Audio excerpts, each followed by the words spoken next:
যারা জলযাত্রী যাবেন শ্রাবণ মাসের প্রত্যেকটি সোমবার তাদের উপরে পুষ্পবৃষ্টি গোলাপ বৃষ্টি করারও সিদ্ধান্ত গ্রহণ করেছি। এবার শ্রাবণ মেলা নিয়েও বড় ঘোষণা করলেন মুখ্যমন্ত্রী শুভেন্দু অধিকারী। তিনি বললেন শেওড়াফুলি থেকে তারকেশ্বর যাওয়ার যে পথ, সেই পথের প্রতি 5 কিলোমিটার অন্তর একটি করে সেবা কেন্দ্র স্থাপন করা হবে, যেখানে যে যাত্রা করছেন যে দর্শনার্থীরা ভক্তরা তাদেরকে সমস্ত রকম সহায়তা করা হবে। তার পাশাপাশি রাখা হবে বিশ্রাম নেওয়ার জায়গাও। এদিন শুভেন্দু অধিকারী মুখ্যমন্ত্রী তিনি বললেন যে তারকেশ্বরের ক্ষেত্রে তিনি যেমনটা বললেন যে প্রায় 15 কোটির কাছাকাছি এই অর্থের কাজ করা হচ্ছে তারকেশ্বর ধাম বাবার ধাম সাজানোর জন্য। তার পাশাপাশি তিনি বললেন আপাতত 3টি মন্দিরকে শনাক্ত করা হয়েছে, যেমন সেক্ষেত্রে তিনি বলছেন হুগলির তারকেশ্বর ধাম, জলপাইগুড়ির জল্পেশ মন্দির এবং জয়ন্তী এলাকার একটি মন্দির। সেখানে কিন্তু তিনি বললেন যে পুলিশের সহায়তা ক্যাম্প, মেডিকেল ক্যাম্প, তার পাশাপাশি জল, ওআরএস সমস্ত রকম সহায়তার যে বিষয়গুলি সেগুলি কিন্তু এই ক্যাম্পগুলিতে থাকছে।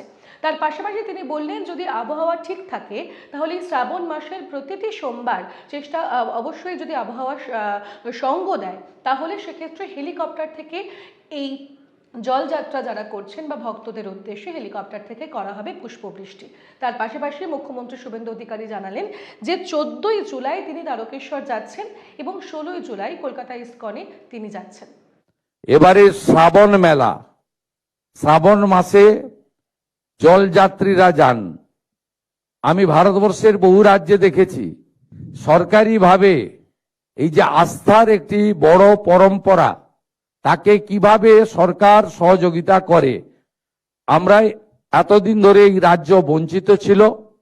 আমরা এবারে শেওড়াফুলি থেকে তারকেশ্বর যাওয়ার পথে প্রতি 5 কিলোমিটার অন্তর অন্তর সেবা কেন্দ্র স্থাপন করছে সরকার, এবং তারকেশ্বর ধামে আমরা প্রায় 15 কোটি টাকার কাজ করছি ওখানে আমাদের বাবা ধামকে সাজানোর জন্য।